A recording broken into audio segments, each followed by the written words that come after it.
Hello sir, अस्सलाम वालेकुम।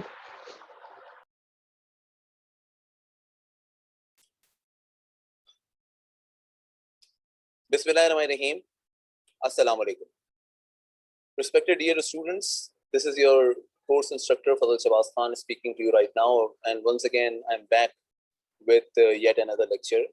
This time again a sequence, you can say, for continuing the section of vocabulary once again and yet again. जिसके दो parts आप अल्हम्दुलिल्लाह पिछले दिनों में पढ़ चुके हैं, और ये उसका ऑफिशियली एक थर्ड पार्ट होगा. लेकिन अगर के लेक्चर नंबर की बात की जाए तो it is your lecture number 19. I repeat, it is your lecture number 19 and the second last lecture of this week number 4. तो इससे पहले कि हम अपने आज के लेक्चर का ऑफिशियली आगाज करें, ज़ाहिर है students are still coming and joining, और ये एक अलग बात है कि बहुत से स्टूडेंट्स हमें रिकॉर्डेड लेक्चर में सुन रहे होते हैं, इस पर भी कोई दो राय नहीं है. लिहाजा मैं यहाँ पर फिर भी एहतियातन, क्योंकि एक ऑड टाइम पर आज हम अपनी क्लास यहाँ पर ले रहे हैं, तो मैं 2 मिनट यहाँ पर ज़रूर वेट करना चाहूँगा. ऑफ कोर्स अंडरस्टैंडेबली जो ज़रूरी भी है, और हमेशा तो नहीं होता ऐसा, इसलिए तो 2 मिनट का इंतज़ार करते हैं इंशाल्लाह, और 2 मिनट के फ़ौरन बाद अपनी क्लास को इसी तरीके से कंटिन्यू करते हैं. इस दौरान जाहिर है कि कुछ 2-3 अहम बातें मैं आप लोगों से यहाँ पर कर लेना चाहूँगा. मुझे ऐसा लगा था कि मैं कल भी आपसे ये बात करता, लेकिन अनफॉर्चुनेटली ऐसा मुमकिन नहीं हुआ. लेकिन आज मैं चाहे ये गुफ्तगू आपसे थोड़ी बहुत मीनवाइल कर लेता हूँ at the start of it. एक तरफ हम ये बात जानते हैं और इस अहमियत का हमें बखूबी अंदाज़ा भी है कि वोकैबुलरी पढ़ना कितना इम्पोर्टेंट है, और वोकैबुलरी को अपने तरीके से सीख लेना उससे भी ज़्यादा बड़ी नेमत है, और एक रिस्पॉन्सिबिलिटी भी है. मगर इस रिस्पॉन्सिबिलिटी को एक चैलेंज समझकर मैं और आप उसी वक्त ले सकते हैं जब हम इसके लिए सीरियस हो जाएं. मैं शायद ये बात इस तरह नहीं सोच रहा था कि करूं, लेकिन बहरहाल मैंने प्लान ज़रूर किया था. कल मैं भूल गया. मुझे कुछ स्टूडेंट्स ने सवाल करके पूछा था, रिकॉर्डिंग जो लोग देखते हैं उनमें से चंद एक लोग हैं, आई थिंक मोतसिम एक हैं, अगर मोतसिम मुझे सुन रहे हैं, और लुबना एक हैं, ठीक है, और एक मेरे ख्याल में हिरा शमसी हैं. मेरे ख्याल में मैं नाम इसलिए कोट कर रहा हूँ कि मैं आपको भी एड्रेस कर रहा हूँ, आपको ये फील होना चाहिए ये वो लोग हैं जो सिर्फ रिकॉर्डेड लेक्चर मेरे देख रहे होते हैं. तो लुबना, हिरा और मैं फिर नाम भूल गया, मोतसिम, आप तीनों तो सुन ही रहे हैं, बाकी सब भी सुने आपके तवज्जुह से. आप तीनों का सवाल कलेक्टिवली एक जैसा था. आपके सवाल का मतलब ये था कि सर, अगर के कोई ऐसी चीज़ हम करें कि जिसके तहत हम कुछ लिखा करें, फॉर एग्जांपल, ये बात आपने मुझसे ही सुनी थी, मैंने ही आपसे कहा था कि जब भी कोई नए वर्ड्स याद करने हो और उसे रट्टा ना लगाना हो, तरीके से याद करना हो, तो उसे कहीं लिख लिया जाए. ठीक है, मैंने ही कहा था, बेशक ये इस पर कोई दो राय नहीं. लेकिन फिर आपने जो सवाल पूछा उसका लेआउट कुछ ये है कि क्या हम कुछ ऐसी तहरीर लिख सकते हैं जैसे कोई मजमून हो, जैसे कोई डायलॉग हो, या जैसे कोई कॉम्प्रिहेंशन हो. मतलब मैं यहाँ तक समझ पाया कि आपके सवाल का मकसद कुछ ऐसे ही था. ठीक है ना, I hope I am right. लेकिन अगर मैं थोड़ा गलत कह रहा हूँ तो आप मुझे दोबारा क्लैरिफाई कर दीजिएगा नई रिकॉर्डिंग सेंड करके व्हाट्सएप पे. तो आपको जवाब देते हुए सबको जवाब देता चलूँ, बेशक आप ऐसा कर सकते हैं.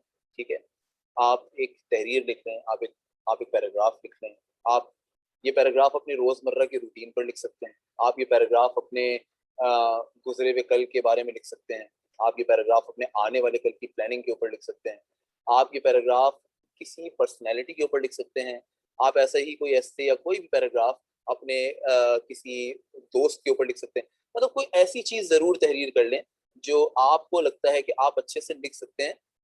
किसी बहाने उस पैराग्राफ के अंदर जो नए वर्ड्स आपको मैं दे रहा हूँ, चाहे वो हो या वो वर्ड्स जो आपको कहीं ना कहीं से लिखे हुए दिख रहे हो, कहीं ना कहीं से मिल रहे हो, या ऐसे वर्ड्स हो, आप उन तमाम के तमाम वर्ड्स को किसी बहाने उस पैराग्राफ में ऐड करें, ताकि आप उसे एक तरह से कोट कर रहे होते हैं तो आप एक बहाना मिल जाए उसे याद करने का. तो this is one thing that can be done in order to learn the type of thing. चलिए, जवाब दे चुका हूँ और जाहिर है कि इससे ज़्यादा वेट नहीं भी करना चाहिए, अब आगे बढ़ जाते हैं. Here we move on to our lecture. जो बच्चे रिकॉर्डेड लेक्चर देखेंगे उसमें भी मैं चाहूंगा कि अच्छी तवज्जो रखिएगा। आइए आपके साथ करते चलें screen share, and here I have shared with you the screen. अच्छा, अब आप देख सकते हैं क्वाइट क्लियरली कि यहाँ पर जो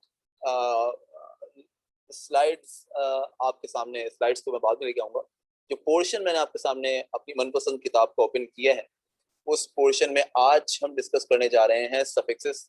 आपको थोड़ा सा ऐसे याद दिलाते हुए मैं ये बताता चलूं कि लास्ट टाइम हम डिस्कस कर रहे थे, जो आपकी स्क्रीन पर आप देख सकते हैं, ये प्रीफिक्सेस का सेक्शन है। जो पहला सेक्शन आपके सामने कुछ इस तरह से था। From that section we have not only learned a lot, found some good examples, and learned how to create words either from positive to negative or from negative to positive, and with different other senses. उनकी अपनी एक meaning भी है, यानी कि ना सिर्फ के प्रीफिक्स है बल्कि प्रीफिक्स की अपनी एक मखसूस मीनिंग भी आपको यहाँ पर दिख रही है। इस प्रीफिक्स की लिस्ट में हमने फिर दूसरी लिस्ट जब देखी तो उसमें एक बहुत बड़ी तादाद तो नेगेटिव प्रीफिक्सेस की थी, जो कि जाहिर है कि आपने यहाँ पर फॉलो किया और उसको फिर नोट किया और उनकी मीनिंग्स को भी देखकर आपने उनकी एग्जाम्पल्स को भी फॉलो किया। The good part of yesterday's lecture was people were able to develop newer words. You did that all by yourselves.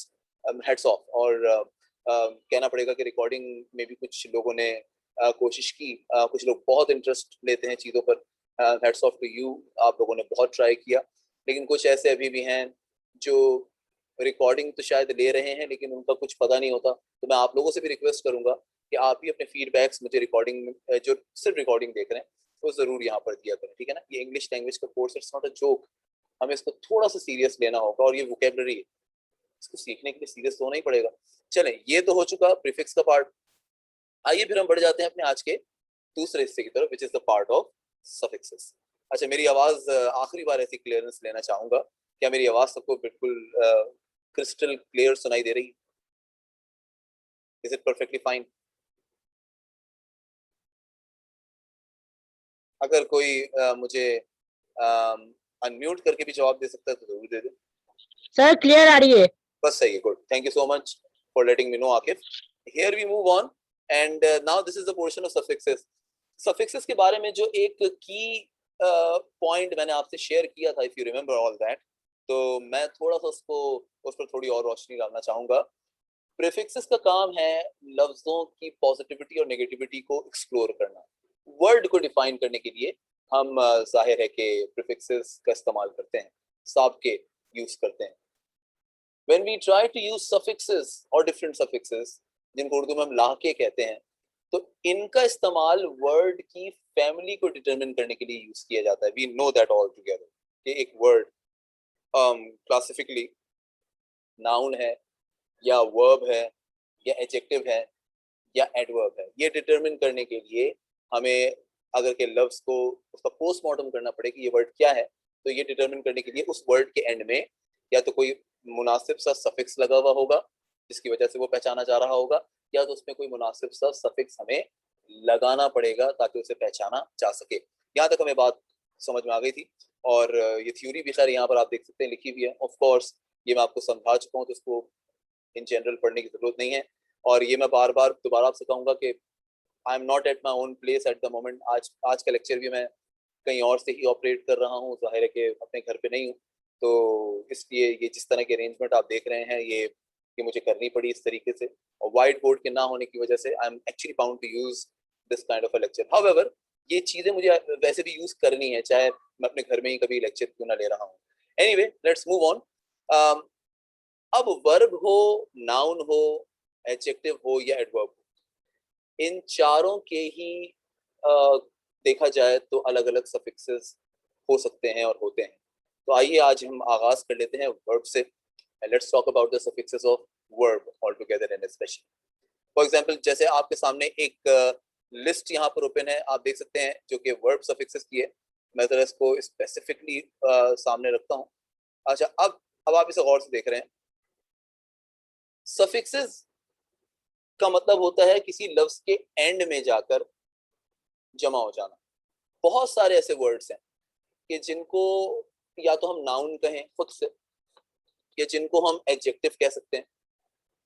बहुत से ऐसे वर्ड्स हैं कि जो नाउन या एडजेक्टिव हों, लेकिन अगर हम उनके आखिर में एक सफिक्स en, जो आपको लिस्ट नंबर 1 में सबसे ऊपर दिख रहा है, अगर हम सफिक्स en इसमें यूज कर लें तो वो ऑटोमेटिकली चाहे वो नाउन हो तो वो वहां से निकलकर उस en के एडिशन के साथ वो वर्ब बन जाएगा।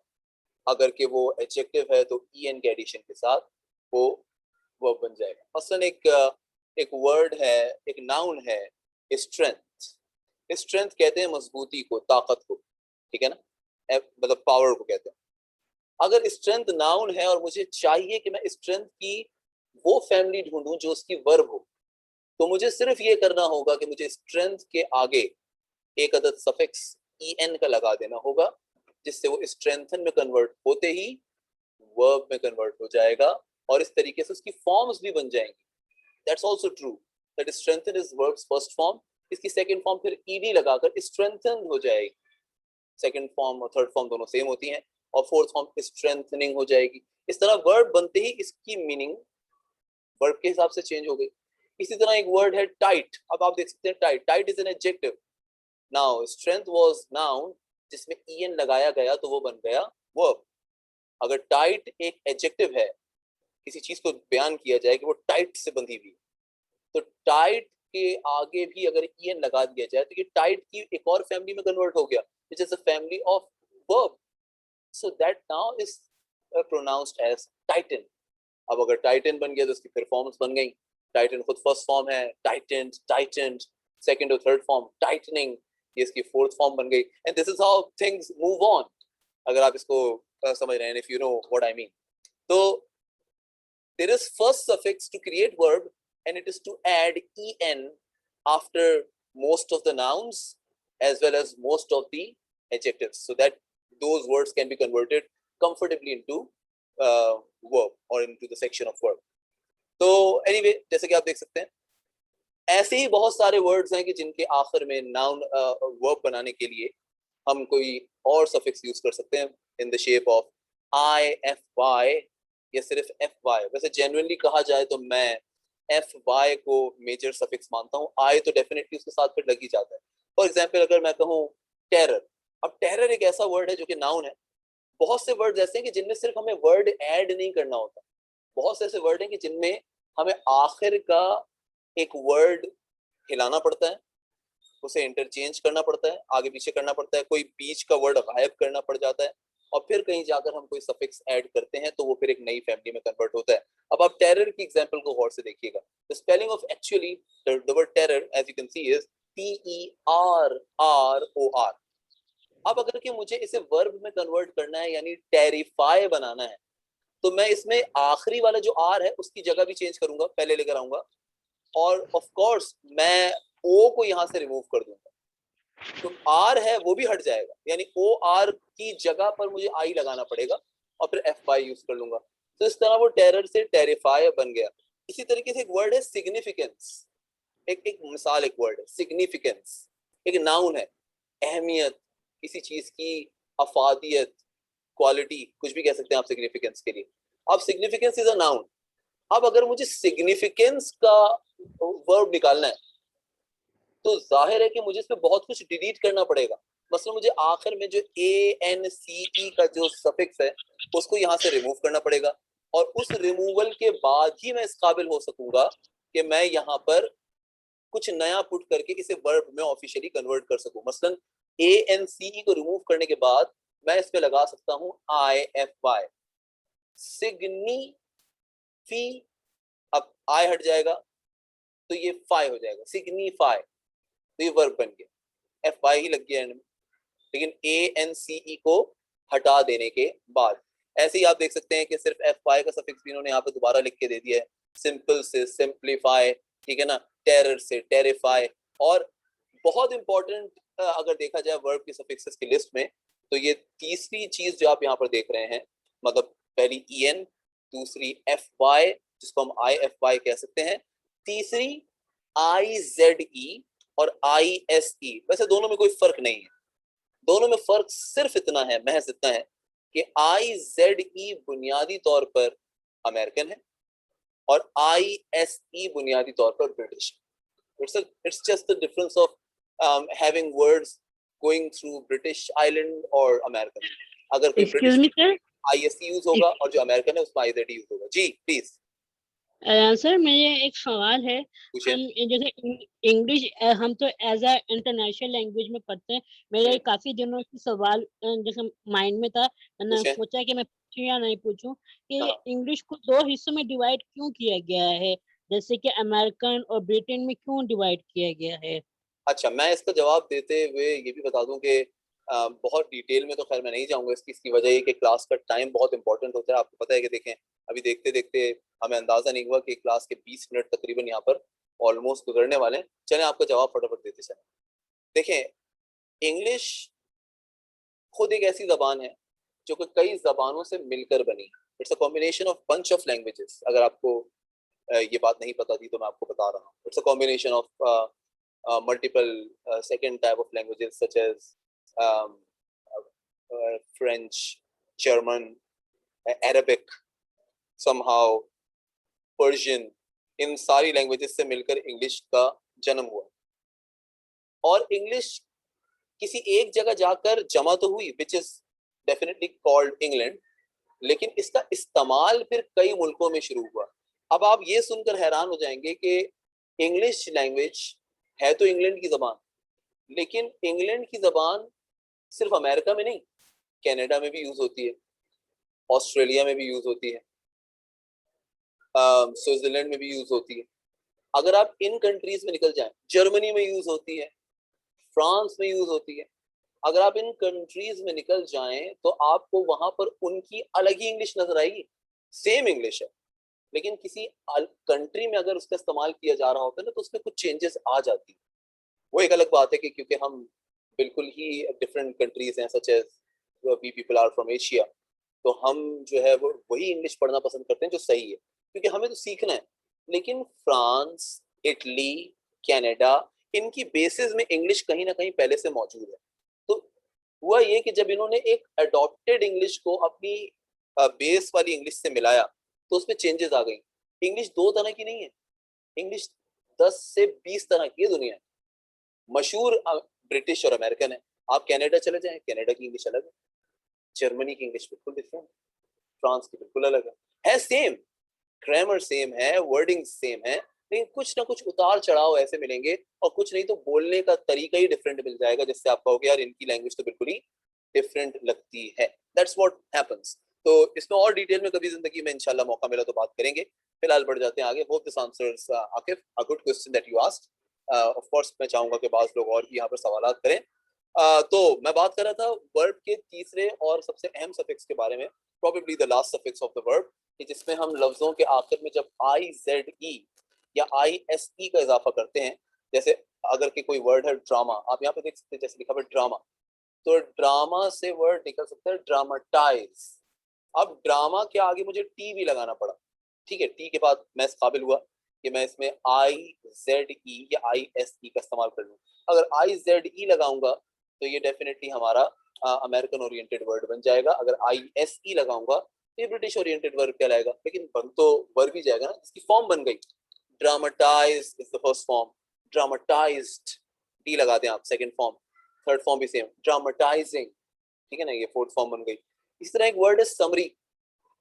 अब समरी में अगर मुझे इसको वर्ब में कन्वर्ट करना है तो मुझे वाई हटाना पड़ेगा, आखिर में जो वाई आता है उसकी जगह मुझे आई जेड ई या आई एस ई का इस्तेमाल करना पड़ेगा। तो इस तरह से ये समरी से जो कि नाउन है उससे निकल कर ये बन जाएगा summarise.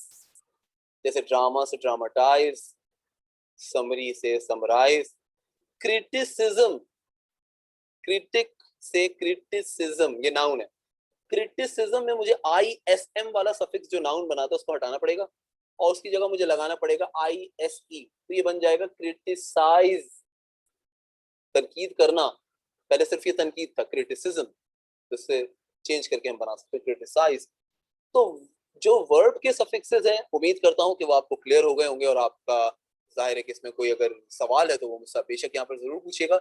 If you do have any query please go ahead and ask me. Do you have any query?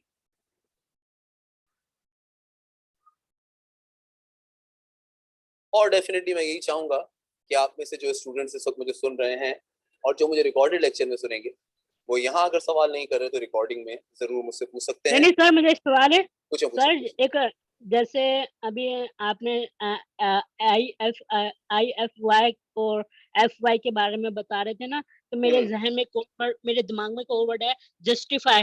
हाँ जस्टिफाई भी हाँ बनता हाँ है, हाँ बिल्कुल, जस्टिस से ठीक है? ये भी जस्टिफाई, ठीक है ना।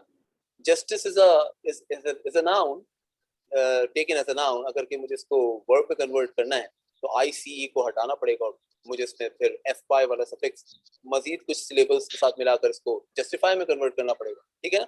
तो ऑफ हुँ, कोर्स इस तरह से बहुत से ऐसे वर्ड्स हैं जो आपके जहन में लॉक्ड हैं। कल वाली बात करूंगा कि मुझे आपके जहन में छुपे हुए इन वर्ड्स को समहाउ अनलॉक करना है, ठीक है ना। सो दैट्स व्हाट आई हुँ। Am trying to do at the moment.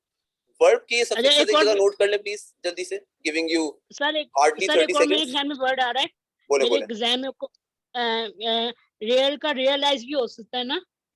Real बिल्कुल सही, नहीं नहीं, real is like a different genre of the word, but हाँ taken from the same root हम रियल को रियलाइज में कन्वर्ट करते हैं। बिल्कुल सही है, बिल्कुल सही, बिल्कुल सही कहा। रियलिटी, एक्चुअल वर्ड रियल नहीं है, रियलिटी होना चाहिए। For example real can be its adjective, it is its adjective, but taken as a noun as well. तो reality is a noun itself, जिसमें अगर हम इसको वर्ड पे कन्वर्ट करेंगे तो जाहिर है कि फिर इसको हम रियलाइज में नाउन के सफिक्स को डालकर IZD मिलाकर इसको कन्वर्ट कर सकते हैं। अब बहुत सारे वर्ड्स आते रहेंगे इंशाल्लाह ताला, तो बस मुझे यही चाहिए था कि मैं आपको ये बताऊं। अब ये नोट कर ले तो मुझे जल्दी बताइएगा। If you note down the suffixes, only 4 of it. मेरे ख्याल में ये इतने कम है कि आपको वैसे ही याद हो गए होंगे। 4 तो नहीं, 3 ही कहेंगे। सर, मैंने नोट भी कर लिया, कॉपी में नोट डाउन भी कर लिया है। Very good, very good. चलें तो फिर बढ़ते हैं आगे विदाउट एनी फर्दर अड्यू। अब आप मेरे साथ साथ ही हेडिंग डालिएगा नाउन सफिक्सेस की, ताकि हम यहाँ पर नाउन के सफिक्सेस पर भी थोड़ी गुफ्तगू यहाँ पर कर सकें।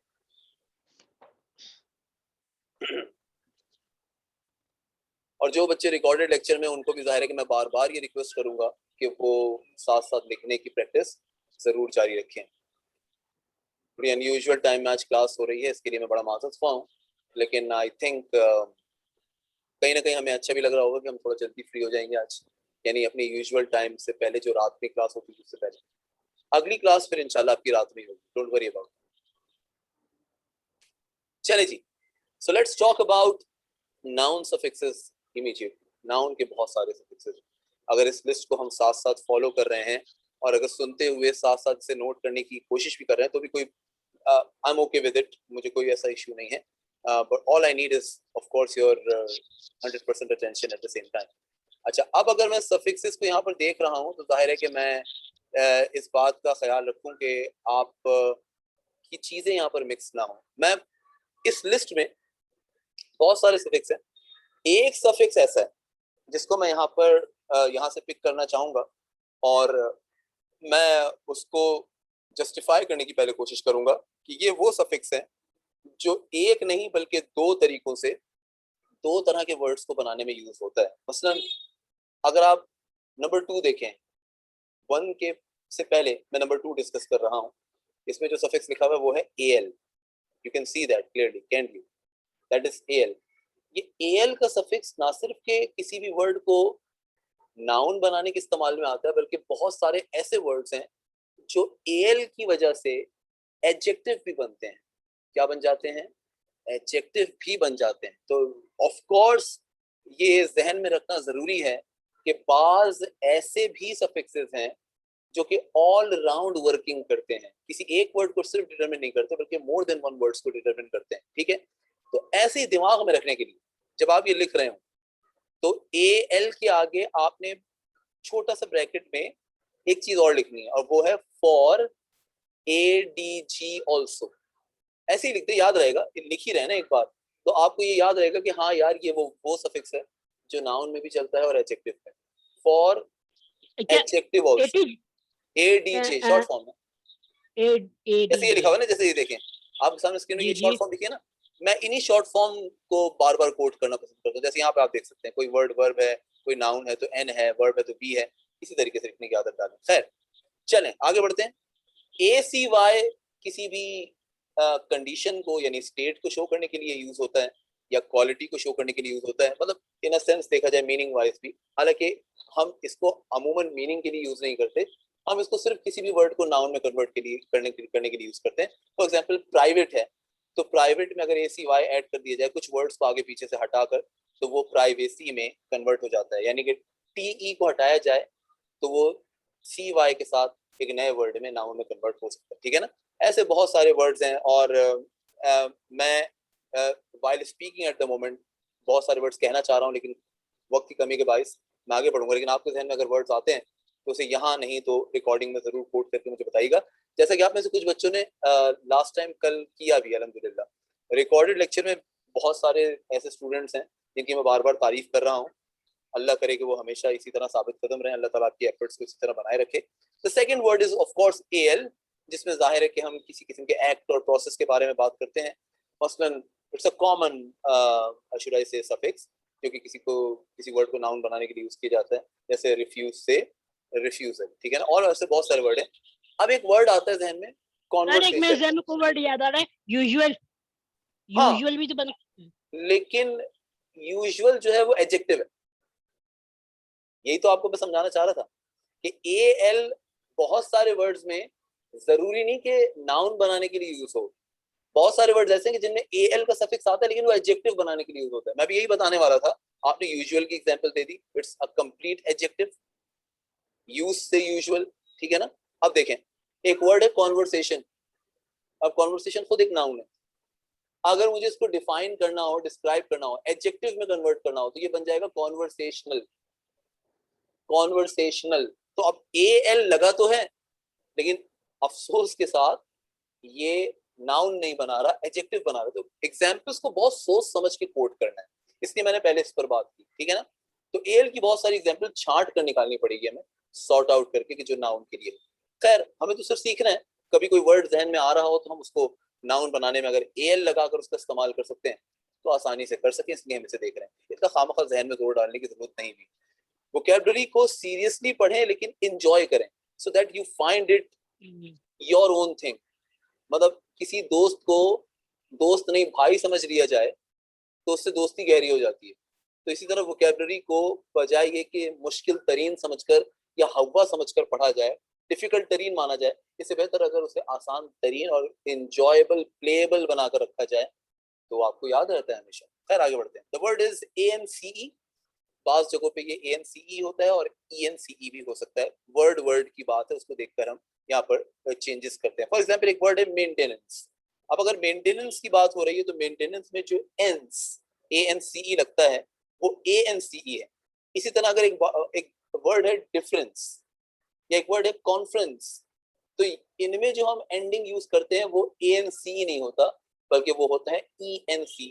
तो बेसिकली जो सफिक्स है वो NCE है, ठीक है ना। जैसे आपने पीछे एक वर्ब का सफिक्स देखा था IFY, और अलग से उन्होंने FY भी लिखा हुआ है। मैंने आपसे कहा कि वो एक ही है।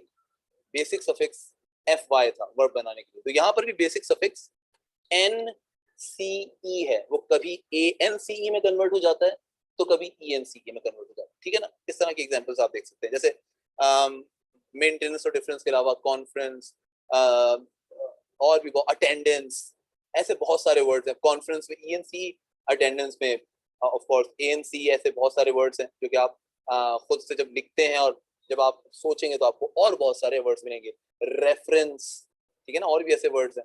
है moving on, is another noun suffix we have in shape of ANT. Of course, ANT is what is so commonly known. Sometimes it is taken as ENT, जैसे content, of course, तो ENT में चला जाता है, लेकिन है तो ANT का ही पार्ट। तो ANT के सफिक्स को ज्यादा ही देखा जाता है, इसलिए ANT जेन्युइन सफिक्स है, जिसका मतलब है कि किसी शख्स के बारे में बयान किया जा रहा हो, कि मतलब किसी शख्स की का डेजिग्नेशन, उसका ओहदा। मसलन उसका काम अकाउंट से रिलेटेड है तो वो अकाउंटेंट, ठीक है ना। उसका काम खिदमत करना है, सर्व करना है, तो वो सर्वेंट है। तो इस तरीके से हम जस्टिफाई कर सकते हैं कि ANT आमतौर पे सर एक वर्ड भी आता है, असिस्टेंट। असिस्टेंट है। असिस्टेंट भी आ रहा है। असिस्टेंट है, बिल्कुल। उसका काम है असिस्ट करना। असिस्ट करने का मतलब होता है सपोर्ट करना, मदद करना, and bunch of words like these you can clearly have it from your own mentality, ठीक है ना। ऑफ कोर्स इस वक्त आपके ध्यान में आ रहा है। इसी तरह बढ़ते बढ़ते यहाँ पर हम देख सकते हैं कि ER या OR, ये दोनों ही आमतौर पे किसी पर्सन को ही डिफाइन करने के लिए यूज में लिए जाते हैं और इसमें कोई दो राय नहीं कि ऐसे एक नहीं मुतादिद वर्ड्स हैं जो कि मैंने और आपने पढ़े होते हैं। फॉर एग्जाम्पल ये भी सेम कैटेगरी को डिफाइन करता है। अगर एक बंदा उसका काम है ट्रेन करना, मतलब ट्रेन करना उसका पैशन है, तो वो ट्रेन से ट्रेनर हो गया, अब इसमें ईआर लग गया। इसी तरीके से एक बंदा है हिदायत देने वाला, गाइड करने वाला, उसका काम है इंस्ट्रक्ट करना, तो इंस्ट्रक्ट से इंस्ट्रक्टर बन गया। तो यहाँ पे टर का साउंड तो वही है ईआर वाला, लेकिन O R is that addition और is that suffix that we are bound to use with some of the words. For example किसी का काम है डायरेक्ट करना, तो डायरेक्ट करने वाला डायरेक्टर कहलाता है, ठीक है ना। इसी तरीके से डॉक्टर जो है वो उसका पेशा भी है, हालांकि डॉक्टर तो जेन्युइनली एक वर्ड है, ठीक है ना, जिसका मतलब जाहिर है कि जिसका काम डॉक्ट्राइन से रिलेटेड होता है, तो डॉक्ट्राइन का मतलब होता है इलाज और मुआवजा।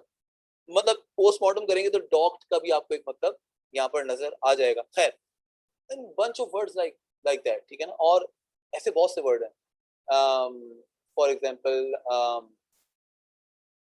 एडवाइजर, मुझे पता है एडवाइजर में ई आर आएगा, ओ आर आएगा,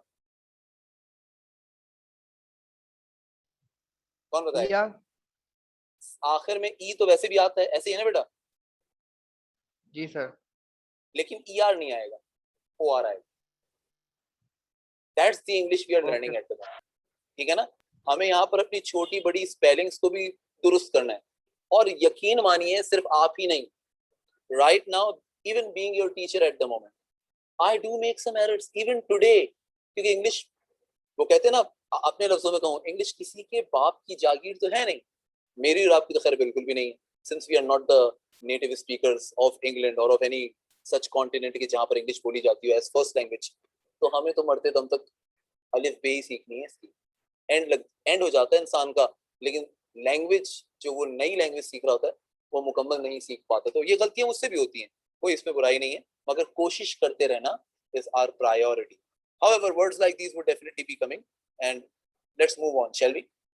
ऐसे ही लिस्ट में हम एक और एडिशन देख सकते हैं, it is the addition of a different suffix that is with the shape of E S S, E S S. अच्छा आप एक चीज नोट करते हैं, पता नहीं आपने किया या नहीं, मैं कभी भूले से कह देता हूं तो ठीक, लेकिन मैं जानबूझकर एक चीज कोट नहीं करता, आप सुनेंगे तो हैरान हो जाएंगे।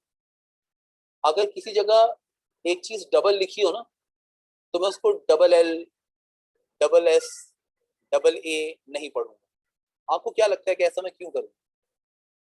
क्यों नहीं पढ़ना पसंद करता मैं? है किसी के पास कोई जवाब? अगर है तो दे दें, वरना हम आगे बढ़ते हैं। मैं डबल ए डबल एल जैसे यहां लिखा हुआ है ना डबल एस, मैं इसे डबल एस कभी नहीं पढ़ूंगा।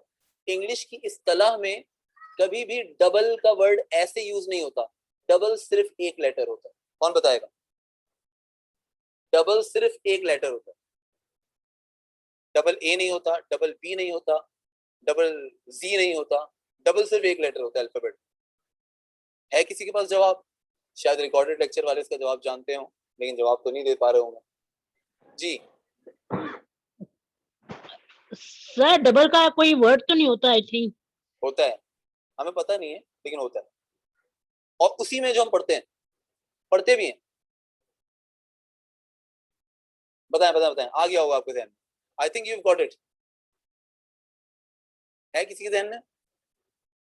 सुन ले, डबल सिर्फ यू होता है, यू, वो जो यू आप पढ़ते हैं ना, वो वाला यू नहीं, उसी यू को जब पढ़ा जाता है तो वो डबल यू भी पढ़ा जाता है, उसे हम डब्लू पढ़ते हैं। क्या पढ़ते हैं? डब्लू। डब्लू कोई वर्ड नहीं, हमें बचपन में पढ़ाया जाता है ना, you V W, it's not W, it's double U. तो सिर्फ वो डबल है, सिर्फ यू डबल है। इस पर पूरा लेक्चर कभी जिंदगी में आपको दूंगा इंशाल्लाह, इतनी बारीक बारीक बातें बताऊंगा इंशाल्लाह, अगर जिंदगी रही तो आप कहोगे यार इंग्लिश तो वाकई क्या चीज है, ये तो अब पता चल रहा है। तो किसी भी चीज को डबल मत कहा करें। आज के बाद कभी किसी को स्पेल करना हो ना, स्पेलिंग पढ़नी हो, और अगर कोई चीज डबल आ रही हो, उससे डबल मत पढ़िएगा। हो सकता है जब आप ऐसा करें आपसे कोई सवाल पूछे, यार तुम डबल क्यों नहीं पढ़ रहे, हो सकता है तो आप उनको बताना डबल सिर्फ यू होता है बेटा, डबल और कोई दूसरी चीज नहीं होती, इसलिए पढ़ना भी नहीं चाहिए। इंग्लिश की इस्तेलाह में इसको गलत माना जाता है। खैर लेट्स टॉक अबाउट ESS, ठीक है, जो कि जाहिर है कि किसी मैस्कुलिन को फेमिनिन बनाने के लिए या मेल का फीमेल वर्जन निकालने के लिए हमें ये सफिक्स यूज करना पड़ जाता है। मसलन अगर एक मेल वर्कर है वेटर, अच्छा वेटर में भी देखिए ER आ रहा है, वेटर का काम क्या है, वेट करना, आपके इंतजार में पलकें छुपाए खड़े हो जाना, तो वो वेटर हो गया, OR नहीं आएगा। लेकिन अगर ये मेल है तो उसकी फीमेल होगी वेट्रेस। अच्छा कोई चीज वेटर से वेट्रेस हो, मिस्टर से मिस्ट्रेस हो, डायरेक्टर से डायरेक्ट्रेस हो, तो उसमें कभी पता नहीं आपने नोट किया या नहीं, लेकिन मैं आपको बता रहा हूं, आप ये अब नोट करिएगा कि R से पहले जो वोवेल यूज होता है, चाहे वो E हो या O हो, वो ड्रॉप हो जाता है, वो ड्रॉप हो जाता है। जैसे एक्टर, ACTOR, अब एक्टर का फीमेल है ESS लगाने के बाद नाउन बनाने के लिए एक्ट्रेस, तो जब ये एक्ट्रेस होगा तो इसमें ACTO गायब हो जाएगा, जैसे यहाँ पर E गायब हो जाएगा, ये फिर R और फिर ESS इसमें ऐड हो जाएगा। This is how it goes. इसी तरह मिस्टर है MISTER, MISTER, पता नहीं आपने वो जो MR शॉर्ट फॉर्म में लिखते हैं ना मिस्टर, वो लिखते तो हैं, पता नहीं उसका फुल फॉर्म पता था या नहीं, उसका फुल फॉर्म है MISTER, मिस्टर। इस मिस्टर को मैं मिस्ट्रेस करूंगा, जो कि ज्यादा आपको अच्छे तरीके से पता है, उसमें भी मैं E गायब कर दूंगा और R को पहले ले जाकर उसमें ESS लगा दूंगा। There are so many bunch of words like that. तो ऐसे बहुत से वर्ड्स हैं, such as waiter से waitress। मेरे जहन में एक और वर्ड याद आ रहा है, मैनेजर का मैनेजरिस भी हो सकता है ना? नहीं नहीं नहीं नहीं नहीं नहीं नहीं नहीं, ऐसा नहीं, ऐसा नहीं, इसका कोई फीमेल वर्जन नहीं है। बाज डेजिग्नेशन ऐसे हैं आकिफ, अच्छा सवाल पूछा लेकिन आपने, कि जिनका हमें फीमेल वर्जन डिलिबरेटली निकालने की जरूरत नहीं है, क्योंकि मैनेजर एक कैफियत है, एक कैफियत है एक तरह से देखा जाए तो, वो मैस्कुलिन में भी यूज होती है और फेमिनिन में भी। ये नहीं है कि मैनेजर मेल भी हो सकता है तो भी वो मैनेजर रहेगा, एक मैनेजर फीमेल भी हो सकती है तो भी वो मैनेजर ही कहलाएगी, ठीक है ना। अगर कोई असिस्टेंट है, इसका काम है असिस्ट करना, तो असिस्टेंट मेल भी हो सकता है और फीमेल भी। कुछ वर्ड्स ऐसे हैं कि जिनमें अलग अलग डिफ्रेंशिएट करने की जरूरत नहीं, लेकिन जहां ऐसे वर्ड्स हैं वहां ऐसे वर्ड्स भी हैं, जैसे कि आप देख रहे हैं कि जिनको डिफ्रेंशिएट करना पड़ जाता है। डायरेक्टर से डायरेक्ट्रेस, मिस्टर से मिस्ट्रेस, होस्ट से होस्टेस, वेटर से वेट्रेस, लॉइन से लॉइनेस, वर्ड्स है ना, जानवरों में भी आते हैं, और बहुत से वर्ड्स हैं जो कि हमें उधर भी नजर नहीं आते कि चेंज होते हैं। ऐसे बहुत से पढ़ें, और कोई ऐसे नए वर्ड कभी जहन में आए जिनमें कंफ्यूजन हो, तो यू आर एवर वेलकम कि आप रिकॉर्डिंग में मुझे वो वर्ड यहाँ पर डेफिनेटली शेयर करें। अच्छा ब्रेक की इंटीमेशन मुझे आज पता नहीं कैसे आई नहीं है, लेकिन मेरा ख्याल है कि नहीं आ गई है, ब्रेक की इंटीमेशन भी मुझे आ चुकी है और मैं ब्रेक पर आई थिंक जाने वाला हूँ, लेकिन कोशिश करता हूँ अगर इंटीमेशन नहीं आई है तो इसको एक झटके में ही निकाल लेते हैं, ठीक है। आपकी क्या राय है, शुड वी कंटिन्यू? सर आप कंटिन्यू कर रहे हैं, हाँ, ज्यादा आज ब्रेक की इंटीमेशन मुझे आई नहीं है तो मैं इसे कंटिन्यू ही कर लेता हूँ। तो आज शायद एक ही पार्ट में आपको ये लेक्चर वैसे मिल जाएगा, लेकिन मुझे लगता है ब्रेक की इंटीमेशन आ गई। It is now arrived. तो आखिरी पार्ट अलग पड़ा, उसमें अलग से देखेंगे। चलिए अच्छा देख लीजिएगा। मूविंग ऑन नाउ, अब आप यहाँ पर जैसे फॉर एग्जांपल देख रहे हैं ITY और TY, ये दो ऐसी चीजें जिसमें I को छोड़ दें, TY जो है वो एक ही है, जिसमें अगर हम TY का सफिक्स ऐड करें तो जाहिर है कि वो किसी चीज की क्वालिटी को डिफाइन करने के लिए हो जाता है। फॉर एग्जांपल इलेक्ट्रिक से इलेक्ट्रिसिटी, और रियलाइज से रियलिटी, और बहुत सारी ऐसी चीजें, ठीक है ना। मेंट एक और सफिक्स है जो कि जाहिर है कि किसी कंडीशन को नाउन की शक्ल में बयान करने के इस्तेमाल में आता है। जैसे किसी ने आपको डिसअपॉइंट कर दिया हो, एक्शन है डिसअपॉइंट करना, तो उसकी कंडीशन हो गई डिसअपॉइंटमेंट। कोई आपको रखना चाह रहा है अपने ऑफिस में, तो आपको अपॉइंट करना चाह रहा है, तो वो आपको अपॉइंट करने के लिए देगा आपके हाथ में अपॉइंटमेंट, ठीक है ना। कुछ चीजें वो अटैच करना चाह रहा है, मिलाना चाह रहा है, तो अटैच करने के लिए उसको चाहिए होगी बहुत सारी अटैचमेंट। ऐसी बहुत सारी चीजें, किसी चीज को बेहतर कर, मेरे जहन में एक और वर्ड याद है, डिपार्टमेंट। अगर कोई भी ऑफिस के जो काम वगैरह करते हैं, डिपार्टमेंट। हाँ बिल्कुल सही, बहुत सारे वर्ड्स हैं। अब मैं बेटर का वर्ड यूज कर रहा था, बेटर से बेटरमेंट, ठीक है ना। कमेंस का वर्ड यूज करना चाहता हूँ, कमेंस का मतलब होता है शुरू करना, कमेंस इज अ वर्ब। तो शुरुआत, कमेंसमेंट, बहुत कॉमन से ऐसे वर्ड्स हैं, कॉमन क्या कहूँ, ऐसे वर्ड्स जो कॉमन होते हुए भी हमारे इस्तेमाल में नहीं आते, आज सीख लेने के बाद इंशाल्लाह आप इस काबिल होंगे कि उनका इस्तेमाल आप बखूबी कर सकें। ऐसे ही आगे बढ़ते हुए हम यहाँ पर NESS का इस्तेमाल भी कर सकते हैं किसी चीज को नेगेटिव में कन्वर्ट करने के लिए। फॉर एग्जाम्पल, अभी के पार्डन, तौबा नेगेटिव तो नहीं कहूंगा, किसी चीज को नाउन में ही कन्वर्ट करने के लिए। So again state of being है, जैसे कंडीशन है काम, सुकून, अगर इसको नाउन के तौर पे लेना होगा तो कामनेस। जैसे करेक्ट है, correct is a noun, correction, correct is a verb, तो इससे करेक्शन भी बन सकता है और करेक्टनेस भी हो सकता है, ठीक है ना। ऐसे बहुत सारे वर्ड है, ठीक है। SION और TION, अगेन ब्रिटिश और अमेरिकन का फर्क नहीं है यहाँ पर, कहीं हम S लगा लेते हैं ION से पहले, कहीं हम T लगा लेते हैं, लेकिन दोनों सूरतों को अगर गौर से देखा जाए तो हम ION का इस्तेमाल यहाँ पर जेन्युइनली करते हैं एज ए सफिक्स, और जिसके बाद जाहिर है कि हम डिस्कस से डिस्कशन, इमेजिन से इमेजिनेशन, और ऐसे बहुत सारे वर्ड हैं, जैसे इन्फॉर्म से information, bunch of words like these, तो ये वो नाउन के सफिक्सेस हैं। ब्रेक पर चले जाते हैं। ऑफ कोर्स ब्रेक की इंटीमेशन आ चुकी है, एक बड़ा पार्ट रिकॉर्ड हो गया है, पूरे 5 मिनट के बाद मुझे दोबारा ज्वाइन करिएगा। दूसरा पार्ट थोड़ा छोटा होगा, 10 से 12 मिनट का पार्ट होगा, इससे ज़्यादा का नहीं होगा, इसलिए उसमें हम इंशाल्लाह ताला यहीं से करते हैं कंटिन्यू। तो stay with me as I stop share with you. यहीं से हम एडजेक्टिव का सफिक्स यहाँ पर देखेंगे और एडवर्ब का भी सफिक्स आज हम यहाँ पर कंप्लीट करेंगे। So stay with me, see you in the second half.